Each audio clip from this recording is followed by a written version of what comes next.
नमस्ते बच्चों।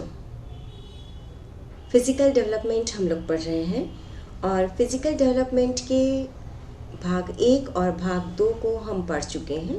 आज हम भाग 3 के बारे में पढ़ेंगे और भाग 3 में पढ़ने से पहले हमने 1 और 2 में क्या पढ़ा उसको हम बहुत शॉर्ट में रिवाइज करते हैं। हमने पढ़ा कि शारीरिक विकास क्या है, यानी कि बालक के व्यक्तित्व व्यवहार पर शारीरिक व्यवहार का प्रत्यक्ष अप्रत्यक्ष दोनों प्रकार से प्रभाव पड़ता है। शारीरिक विकास का अर्थ, शारीरिक विकास का महत्व, जिसके अंतर्गत 5 क्षेत्र पड़े थे। शारीरिक संरचना का विकास, नाड़ी संस्थान का विकास, मांसपेशियों एवं अस्थियों का विकास, अंतःस्रावी ग्रंथियों का विकास, सामान्य शारीरिक अवस्था का विकास। उसके बाद हमने शारीरिक वृद्धि चक्र पढ़ा।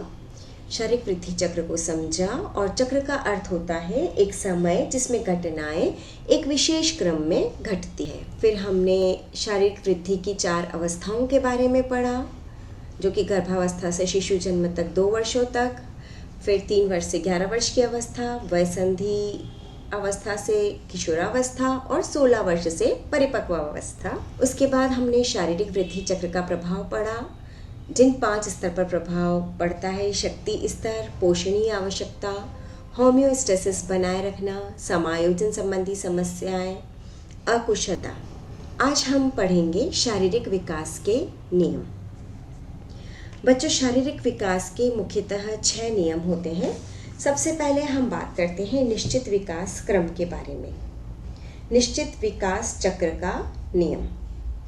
बच्चों, शारीरिक विकास एक निश्चित विकास चक्र के नियम के अनुसार ही होता है, यानी कि विकास चक्र जो होता है ना बच्चों, वो निश्चित होता है।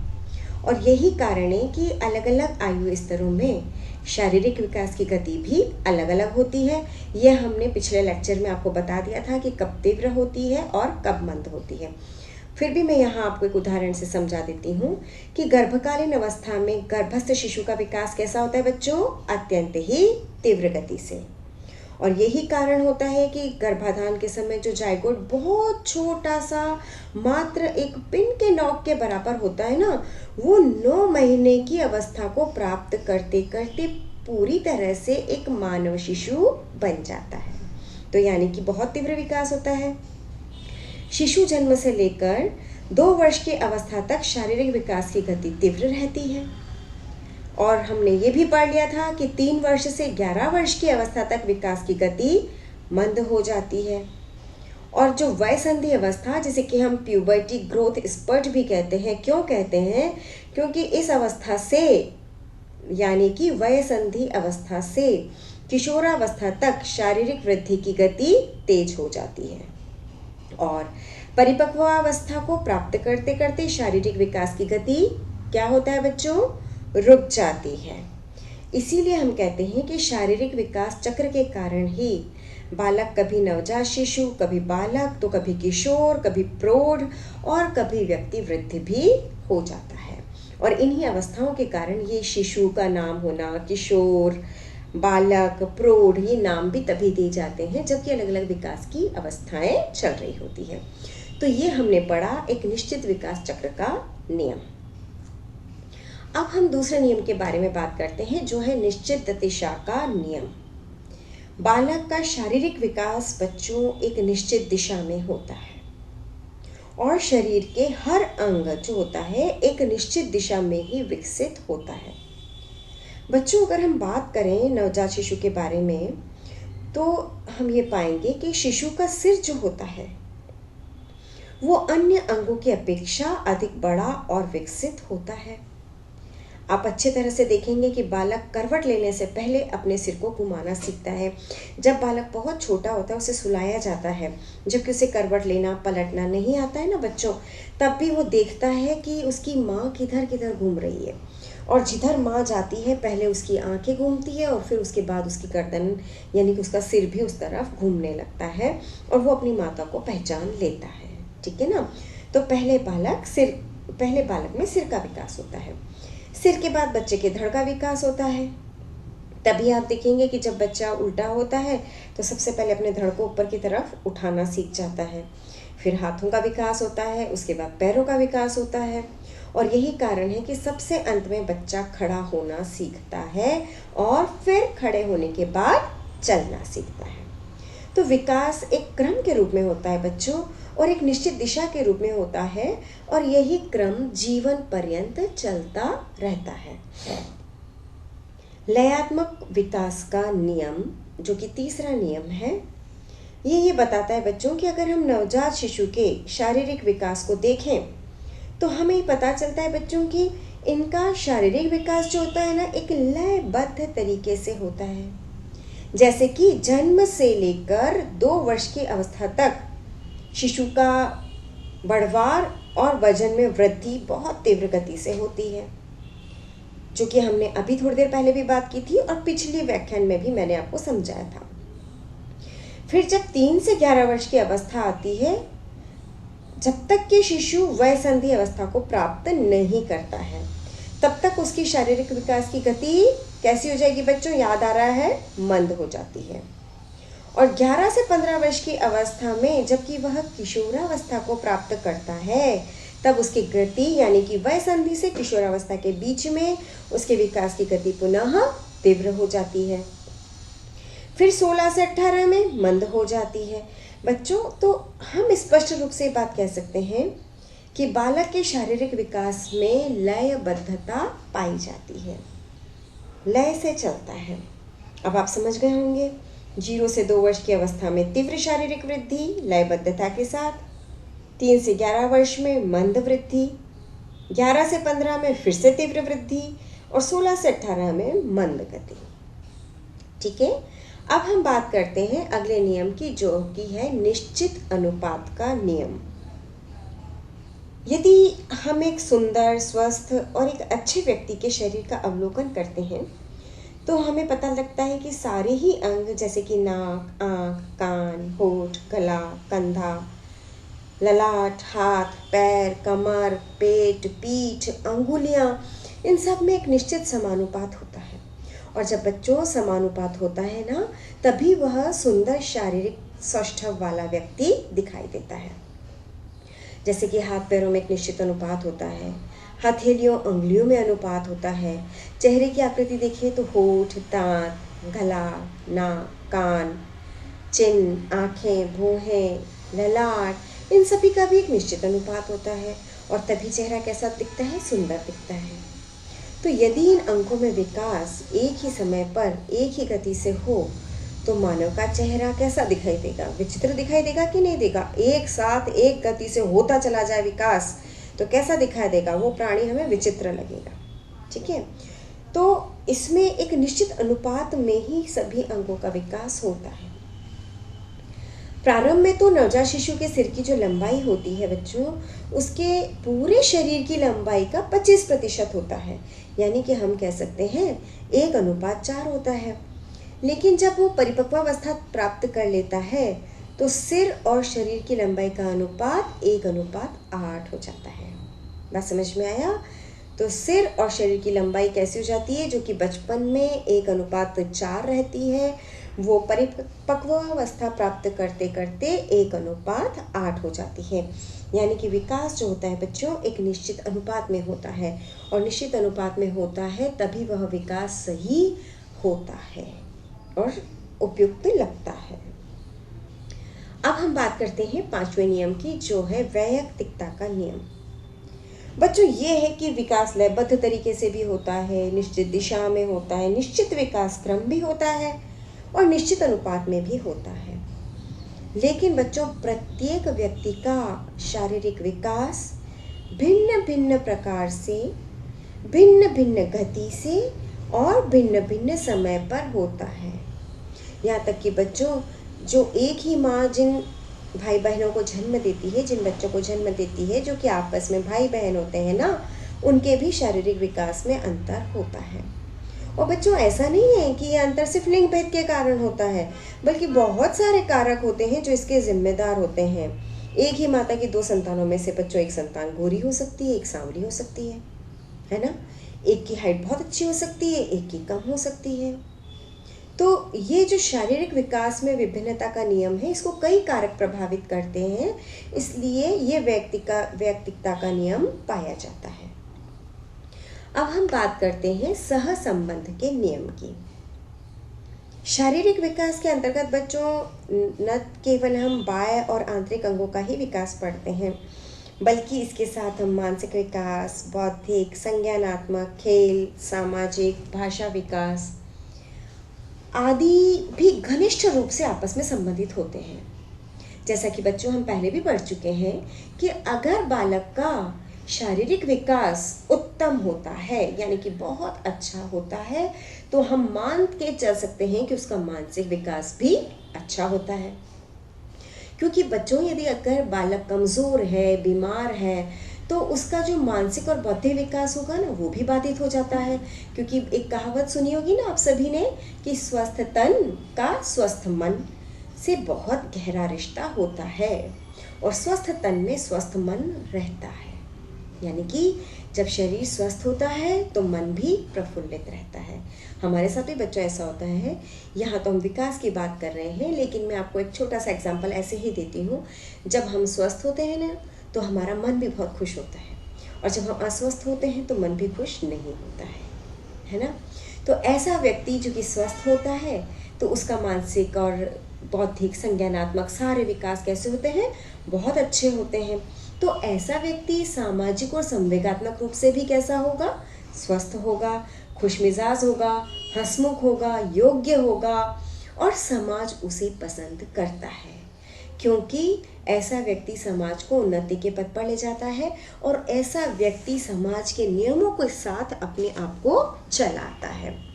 तो बच्चों, अभी हमने पढ़े शारीरिक विकास के नियम। ये 6 नियम थे। पहला, निश्चित विकास चक्र का नियम, निश्चित दिशा का नियम, लयात्मक विकास का नियम, निश्चित अनुपात का नियम, वैयक्तिकता का नियम और सहसंबंध का नियम। अब हम चलते हैं हमारे अगले पॉइंट की तरफ। विभिन्न अवस्थाओं में शारीरिक विकास। अब हम पढ़ेंगे कि किस अवस्था में बच्चे का शारीरिक विकास कैसा होता है। तो बच्चों, सबसे पहले हम बात करते हैं लंबाई की। बच्चे का जो लंबाई और वज़न होता है ना, ये दोनों ही चीज़ें जो होती है, इसके बारे में हम डिस्कस करें तो कई कारक इसको प्रभावित करते हैं। बच्चों, हम देखें तो जन्म के समय एक नवजात शिशु की जो औसत लंबाई होती है वो 19 से 20 इंच होती है। लेकिन बच्चों, वंशानुक्रम, वातावरणीय कारक सब अलग अलग होते हैं, और शिशु का जिसका कि जन्म हुआ है, उसका अगर पूर्व जन्म हो गया है तो उसकी लंबाई कम भी हो सकती है, जैसे कि 16-17 इंच भी हो सकती है। और ये भी देखा जाता है कि लड़कों की लंबाई लड़कियों की अपेक्षाकृत थोड़ी अधिक होती है। तो बच्चों, जन्म के समय नवजात शिशु की जो लंबाई और वज़न होती है वो मुख्यतः वंशानुक्रम, जातीय भिन्नताओं से और वातावरणीय कारकों से प्रभावित होती है। और इसके साथ ही इसके अतिरिक्त तो और भी कारक होते हैं जिनसे कि प्रभावित होती है।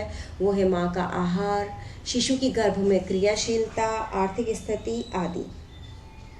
बच्चों, अगर जैसे हम माँ के आहार की बात करते हैं, अगर गर्भकालीन अवस्था में जबकि शिशु गर्भ में है माता के, उस समय अगर माता का आहार गुणात्मक और मात्रात्मक, बात समझ रहे हैं ना, यानी कि भोजन की क्वालिटी भी बहुत अच्छी हो, यानी कि पौष्टिक तत्व उसमें पर्याप्त मात्रा में हो, और जो मात्रा उसको लेनी चाहिए वो भी पर्याप्त अगर होती है, तो दोनों ही दृष्टि से अगर माँ का आहार उत्तम है तो शिशु का विकास भी बहुत अच्छे से होता है, और उसकी लंबाई और वजन भी औसतन अधिक होता है।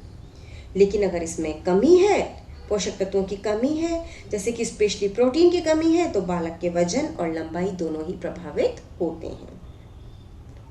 एक होता है शिशु की गर्भकालीन क्रियाशीलता। शिशु गर्भ में जो होते हैं बच्चे बहुत अधिक क्रियाशील रहते हैं। जन्म के समय तो दुबले पतले कम वजन वाले होते हैं, क्योंकि क्रियाशीलता के कारण उनकी ऊर्जा का अधिक अपव्यय होता है। जैसे कि सोनटॉक ने कहा है कि अगर भ्रूण अधिक क्रियाशील होता है तो उसकी लंबाई और भार कम होने की प्रबल संभावना रहती है। और तीसरी बात है आर्थिक स्थिति की, नवजात शिशु की लंबाई एवं भार माता पिता की आर्थिक स्थिति पर निर्भर करता है। यदि आर्थिक स्थिति अच्छी है, मजबूत है, इसका मतलब माता का आहार गुणात्मक दृष्टि से भी अच्छा होगा, पूरे पौष्टिक तत्व होंगे और माता का पूरा ध्यान रखा जाएगा, तो शिशु भी वांछित वजन और लंबाई प्राप्त कर लेगा। ठीक है। अब हम अगर लंबाई के विकास की बात देखें बच्चों, तो 0 से 2 वर्ष की जो अवस्था होती है, तो जैसे कि हम इसमें देख पा रहे होंगे आप इसमें कि जन्म के समय उसकी लंबाई होती है 19 से 20 इंच, 4 माह की अवस्था में होती है 23 से 24 इंच तक हो जाती है लंबाई उसकी, 8 माह की अवस्था में 26 से 28 इंच, 1 वर्ष की अवस्था में 28 से 30 इंच और 2 वर्ष की अवस्था में 32 से 34 इंच। अगर हम इसको कुल मिलाकर देखें बच्चों कि जन्म से 2 वर्षों में शारीरिक वृद्धि, तो ये विकास की गति जो होती है बच्चों अत्यंत तीव्र होती है ना। तो बालकों की लंबाई में तीव्र गति से वृद्धि होती है, जैसे कि मैंने अभी आपको बताया कि कितनी कितनी बढ़ोतरी कब कब हो रही है। अगर हम बात करें 2 से 6 वर्ष की, तो 2 से 6 वर्ष की अवस्था जिसे कि हम क्या कहते हैं, पूर्व बाल्यावस्था। क्या कहते हैं? 0 से 2 वर्ष की अवस्था कहलाती है बचपनावस्था, 2 से 6 वर्ष की अवस्था कहलाती है पूर्व बाल्यावस्था। और इस पूर्व बाल्यावस्था में शारीरिक वृद्धि मंद हो जाती है, हम पहले भी पढ़ चुके हैं। तो बालक धीरे धीरे बढ़ता है, 5 वर्ष तक अपनी जन्म की लंबाई का 2 गुना होता है और इस समय उसकी लंबाई लगभग 35 से 40 इंच तक होती है। और 2 से 6 वर्ष के जो बालक बालिकाएं होते हैं उनमें यौन भिन्नताओं के कारण भी अंतर कुछ विशेष दिखाई नहीं देता है, ये समान रूप से बढ़ते हैं, यानी कि चाहे वो लड़का हो चाहे वो लड़की हो, दोनों समान रूप से बढ़ते हैं। ठीक है। अब हम बात करते हैं उत्तर बाल्यावस्था की। उत्तर बाल्यावस्था होती है 6 से 12 वर्ष की अवस्था। इस अवस्था में भी बालकों की लंबाई धीमी गति से बढ़ती है, प्रतिवर्ष 2 से 3 इंच की वृद्धि होती है और इसमें भी बच्चों लड़कियों की जो बढ़वार होती है लड़कों की तुलना में थोड़ी अधिक होती है। तो हमें लड़कियां कैसी दिखेंगी? थोड़ी लंबी दिखती हैं। और प्रतिभाशाली जो बालक होते हैं वो अन्य बालकों की अपेक्षा थोड़े से अधिक लंबे दिखते हैं। अब हम बात करते हैं वयसंधि अवस्था की। लंबाई में वृद्धि बड़ी तीव्र गति से होती है। औसतन वृद्धि अगर हम देखें बच्चों तो 3 इंच के हिसाब से होती है। 12 से 13 वर्ष की आयु को प्राप्त करते करते लड़कियां तो 58 इंच लंबी हो जाती है और लड़के 18 वर्ष तक की उम्र में 66 इंच तक लंबे हो जाते हैं।